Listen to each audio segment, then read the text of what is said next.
Hello and welcome back to my channel. आज की video में हम बात करेंगे पैथोफिजियोलॉजी के बारे में। बी फार्मा सेकेंड सेमेस्टर का एक सब्जेक्ट है जिसका कोड है BP204T।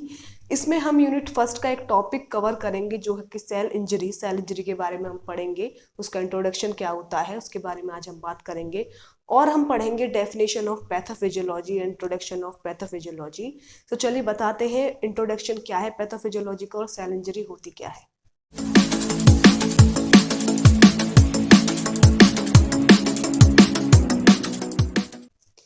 So here is pathophysiology. तो पैथोफिजियोलॉजी का इंट्रोडक्शन डेफिनेशन की बात करें तो the disordered physiological process associated with disease और इंजरी। तो डिसऑर्डर्ड फिजियोलॉजिकल प्रोसेस जो कि एसोसिएटेड होती है डिजीज या इंजरी से, उसको हम बोलते हैं पैथोफिजियोलॉजी।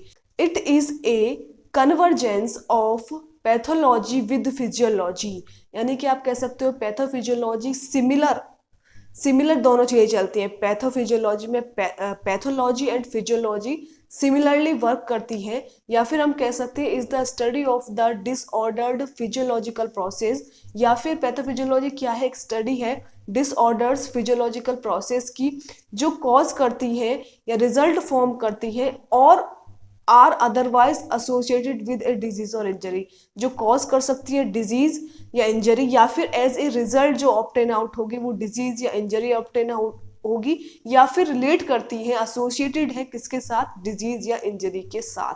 तो ये है डेफिनेशन पैथोफिजियोलॉजी की। सो पैथोफिजियोलॉजी में there is a part pathology. Pathology एक ग्रीक वर्ड है जिसमें पैथोस का मतलब है सफरिंग, सफर करना, लोगोस का मतलब है study. If someone is suffering with a disease और इंजरी, तो उस चीज की स्टडी जिस पार्ट में की जाती है उसको हम बोलते हैं पैथोफिजियोलॉजी। डेफिनेशन क्या है? It is the scientific study of structure and function of the body in disease. ये एक साइंटिफिक स्टडी है किसकी? स्ट्रक्चर और फंक्शन की, किसकी? बॉडी की। जब बॉडी को डिजीज हो गया है, डिजीज कोई डिसऑर्डर है पर्टिकुलर, कोई भी डिसऑर्डर है बॉडी को, तो उस टाइम पे हम अगर स्ट्रक्चर और फंक्शन की, उस बॉडी के स्ट्रक्चर या फंक्शन की अगर हम स्टडी कर रहे हैं तो वो सारी चीजें पैथोलॉजी जानी जाएंगी। Pathology consist of the abnormalities that occur in normal anatomy and physiology leading to disease. Pathology contain करता है एबनॉर्मलिटीज जो कि ऑब्टेन आउट होती है नॉर्मल एनाटॉमी एंड फिजियोलॉजी में और लीड करती है डिजीज को। It mainly involves the investigation of the cause of disease and associated changes at the levels of cells, tissues and organs which in turn give rise to the presenting signs and symptoms of the patient।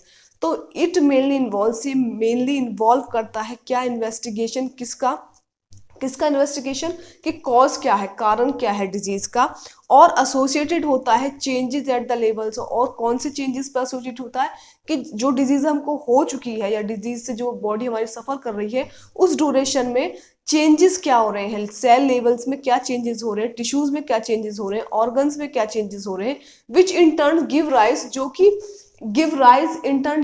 To the presenting sign and symptoms. और वो सब changes जो है हमको कैसे दिखाई देते हैं, वो हम सब चेंजेस हमारे सेल में चेंज होना, हमारा जो सेल्स हैं सेल्स के लेवल्स में चेंज होना, टिश्यूज के लेवल्स में चेंज होना, ऑर्गन्स में चेंजेस होना, वो हमको दिखाई देते हैं as a science of that disease. यानी कि जो हम डिजीज के सिम्टम्स होते हैं, जैसे इन द केस ऑफ अगर हम कफ की बात करें तो उसमें हमको जब खांसी आती है तो वो क्या सिम्टम्स हैं, हमको जो सिम्टम्स हमको ऑब्टेन आउट हो रहे हैं किसी पर्टिकुलर डिजीज के, वो हो रहे हैं बिकॉज चेंजेस आ गए हैं हमारे सेल के लेवल में, चेंजेस आ गए, टिश्यूज के लेवल में चेंजेस आ गए हैं, और हमारे ऑर्गन्स के लेवल में चेंजेस आ गए हैं।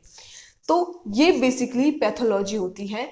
And physiology is basically physiology study करना बेसिकली हमारे बायोलॉजिकल सिस्टम के बारे में स्टडी करना, एंड पैथोलॉजी डिजीज के बारे में स्टडी करना। जब डिजीज हमको कोई पर्टिकुलर डिजीज से हमारी बॉडी सफर कर रही है उस टाइम ड्यूरेशन पे, उस टाइमिंग पे बॉडी के पार्ट्स की स्टडी करना, बॉडी टिश्यूज की स्टडी करना, क्या सिम्टम शो कर रही है, तो इन दोनों का कॉम्बिनेशन कहलाता है pathophysiology.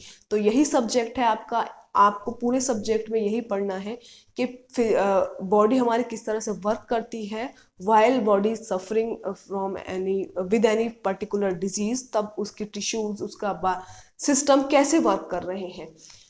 And now we will talk about topic number first of unit first of pathophysiology, that is cell injury. तो ये cell injury क्या होती है? It is defined as a variety of stresses a cell encounters as a result of changes in its internal and external environment. ये define कर सकते हैं variety of stresses कि एक cell जो है encounters करती है as a result, कैसे एनकाउंटर्स होती है और क्या रिजल्ट शो करती है कि change in its internal and external environment, that is known as cell injury. Now what are the causes of cell injury? Number first है जेनेटिक कॉजेज, नंबर सेकंड है acquired causing. If we will talk about the genetic causes, genetic defects may cause cell injury because of deficiency of functional proteins such as enzyme defects, inborn errors of metabolism, or accumulation of damaged DNA or misfolded proteins, both of which trigger cell death when they are beyond repair. तो genetic defects may cause cell injury cause कर सकते हैं because deficiency, किसकी deficiency के कारण? Deficiency of functional proteins की deficiency के कारण, जैसे कि enzyme defects in newborn errors of metabolism, जैसे कि एंजाइम डिफेक्ट्स है इनबॉर्न एरर ऑफ मेटाबॉलिज्म में, या फिर एक्यूमुलेशन हो जाना डैमेज्ड डीएनए का, या फिर मिसफोल्डेड प्रोटीन्स. तो ये एग्जाम्पल्स हैं किसके? डेफिशिएंसी ऑफ फंक्शनल प्रोटीन्स के. बोथ ऑफ विच, ये सारी चीजें क्या करती हैं? ट्रिगर करती है सेल डेथ जब वो when they are beyond repair. तो ये है genetic cause. Now we will talk about acquired causes. Acquired causes के यहाँ पे एग्जांपल्स है. नंबर फर्स्ट है hypoxia and ischaemia due to decrease blood supply, heart and lung disease और anaemia. तो एक्वायर्ड कॉजेज में हाइपोक्सिया, इसेमिया, इसमें क्या होता है कि अगर डिक्रीज हो रहा है हमारा ब्लड सप्लाई तो हार्ट और लंग डिजीजेज या फिर एनीमिया कॉज हो सकता है. सेकंड है फिजिकल एजेंट्स, रोड एक्सीडेंट हो सकते हैं, एक्सट्रीम हीट या कोल्ड हो सकता है. So these are acquired causes के एग्जांपल्स हैं. यहाँ पे दो ही मेंशन किए हैं. नेक्स्ट स्लाइड में मैं other examples of acquired cause के मैं अदर एग्जांपल भी बताऊंगी. In the last slide of this video, I told you about the causes of cell injuries. में से जेनेटिक को मैंने एक्सप्लेन कर दिया था और एक्वायर्ड के कुछ एग्जांपल्स भी मैंने वहाँ पे मेंशन किए थे. अदर एग्जांपल्स मैं यहाँ पे बता रही हूँ. एग्जांपल नंबर थर्ड है एक्वायर्ड कॉज का, chemical and drugs. Chemical poison like cyanide, arsenic, mercury, narcotic drugs, they can also affect they all can be the causes of cell injury. cell injury के causes हो सकते हैं, cell injury cause कर सकते हैं ये सभी केमिकल और ड्रग्स. नंबर 4 है माइक्रोबियल एजेंट, जैसे बैक्टीरिया है, वायरस है, फंगी है.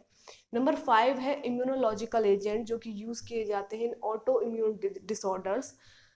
नंबर 6 है nutritional derangement, nutritional deficiency just like anaemia अगर डिसऑर्डर है तो वो भी सेल इंजरी कॉज कर सकता है. नंबर 7 है aging, inability to repair in cellular aging.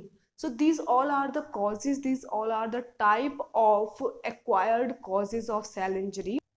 So one more is there, that is iatrogenic causes, that are the errors due to physicians, unwanted prescriptions या unwanted prescribed drugs अगर हम consume करते हैं तो उस कारण से भी सेल इंजरी कॉज हो सकती है. So these all are the examples of acquired causes of cell injury.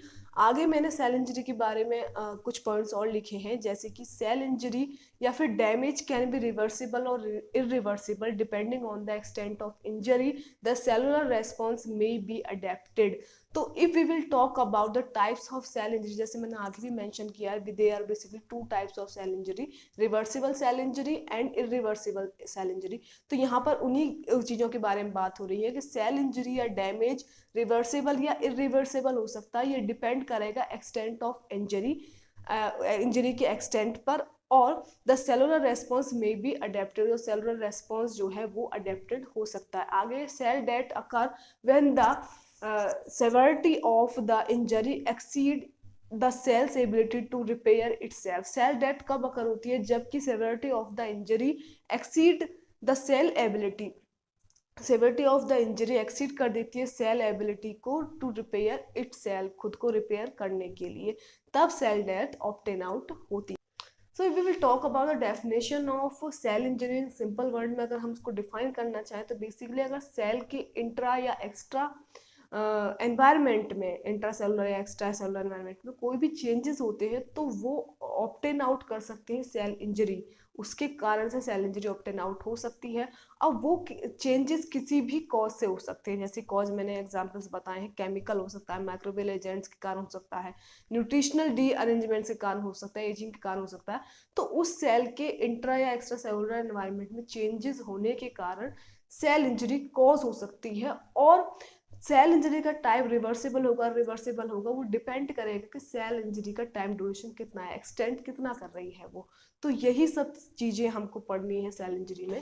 So if we will talk about the types of cell injury, there are basically two types of cell injury. Number first reversible, number second है irreversible. Reversible में है hydropic changes, irreversible में है autolysis, नेक्रो, and third है apoptosis. तो apoptosis के बारे में हम नेक्स्ट वीडियो में बात करेंगे डिटेल में, वो आपके सिलेबस में इसमें डिटेल में दिया हुआ है अलग से टॉपिक। तो आज की वीडियो में हम हाइड्रोपिक चेंज क्या होता है। Hydropic change is basically accumulation of water in the cytoplasm. Cytoplasm में एक्युमुलेशन हो जाना वाटर का क्या कहलाता है, हाइड्रोपिक चेंज कहलाता है। और क्लाउडी स्वेलिंग वो कॉज कर सकता है।